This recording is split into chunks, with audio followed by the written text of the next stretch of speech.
ಹಾಡು ಹೇಳಿ ಒಂದು ಹೇಳಿ ಬೆಂಡೆಕಾಯಿ ತೋಟದಲ್ಲಿದೆ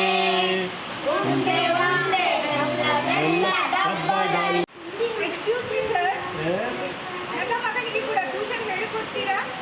ಕಳಿಸ್ಬಹುದು, ತೊಂದರೆ ಇಲ್ಲ. ಅದಕ್ಕಿಂತ ಮುಂಚೆ ಸ್ವಲ್ಪ ಒಂದು ಚಿಕ್ಕ ಟೆಸ್ಟ್ ಮಾಡಬೇಕು ನಿಮ್ಮ ಮಗನನ್ನು. ಆಯ್ತು ಸರ್. ನಿನ್ನ ಹೆಸರೆಂಥದ್ದು? ನನ್ನ ಹೆಸರು ಕಾರ್ತಿಕ್. ಸರಿ, ದನದ ಬಗ್ಗೆ ನಿಮ್ಗೆ ಹೇಳೋದು ಗೊತ್ತುಂಟಾ?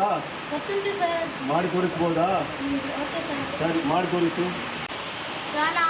ದನಕ್ಕೆ 2 ಕೊಂಬಿದೆ, ದನಕ್ಕೆ 1 ಬಾಲ ಇದೆ, ದನ ಹುಲ್ಲು ತಿನ್ನುತ್ತದೆ, ದನ ಹಾಲು ಕೊಡುತ್ತದೆ. ಆಯಿತು, ಗುಡ್, ವೆರಿ ಗುಡ್. ಹಾಗಾದರೆ ಲೈಟ್ ಕಂಬ ಬಗ್ಗೆ ಗೊತ್ತುಂಟಾ? ಗೊತ್ತುಂಟು ಸರ್. ಲೈಟ್ ಕಂಬ ಬಗ್ಗೆ ಸ್ವಲ್ಪ ಹೇಳು. ಲೈಟ್ ಕಂಬ ದೊಡ್ಡದಿದೆ. ಲೈಟ್ ಕಂಬದಲ್ಲಿ 3 ಸುತ್ತ ಲೈಟ್ ಇದೆ. ಕಂಬದ ಕೆಳಗೆ ದನ ಕಟ್ತದೆ. ದನಕ್ಕೆ 2 ಕೊಂಬಿದೆ, ದನ ಹುಲ್ಲು ತಿನ್ನುತ್ತದೆ, ದನಕ್ಕೆ 1 ಬಾಲ ಇದೆ, ದನ ಹಾಲು ಕೊಡುತ್ತದೆ. ಹೌದು, ಎಲ್ಲ ಸರಿ ಹೇಳಿದ್ದು. ದನ ಯಾಕೆ ಪುನಃ ಅಲ್ಲಿಗೆ ಬಂತು? ಸರಿ, ವಿಮಾನ ನೋಡಿದ್ಯಾ ನೀನು?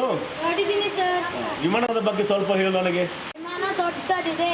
ವಿಮಾನ ಆಕಾಶದ ಮೇಲೆ ಹೋಗುತ್ತದೆ. ವಿಮಾನ ತಳಗೆ ನೋಡಿದರೆ ದೊಡ್ಡ ಲೈಟ್ ಕಂಬ ಕಾಣುತ್ತದೆ. ಲೈಟ್ ಕಂಬದ ಮೇಲೆ 3 ಲೈಟ್ ಇದೆ. ಅದರ ತಳಗೆ ದನವನ್ನು ಕಟ್ಟುತ್ತಾರೆ. ದನಕ್ಕೆ 2 ಕೊಂಬಿದೆ, ದನಕ್ಕೆ 1 ಬಾಲ ಇದೆ, ದನ ಹುಲ್ಲು ತಿನ್ನುತ್ತದೆ, ದನ ಹಾಲು ಕೊಡುತ್ತದೆ. ಅಯ್ಯೋ, ನೀನು ಪುನಃ ಅಲ್ಲಿಗೆ ಬರ್ತೀಯಲ್ಲ. ದನ ದನ ದನ ಯಾಕೆ ಬರ್ತಾ ಇದೆ ಅಲ್ಲಿ? ಓಕೆ, ಸರಿ, ಸಾಕು ಹೇಳಿದ್ದು. ಅಲ್ಲಿ ಕೂತ್ಕೋ ಈಗ. ನಾಯಿ ಮರಿ ನಾಯಿ ಮೊದಲಿಗೆ ಹಾಡು ಹೇಳಿ. ನಾಯಿ ಮರಿ ತಿಂದಿವೆ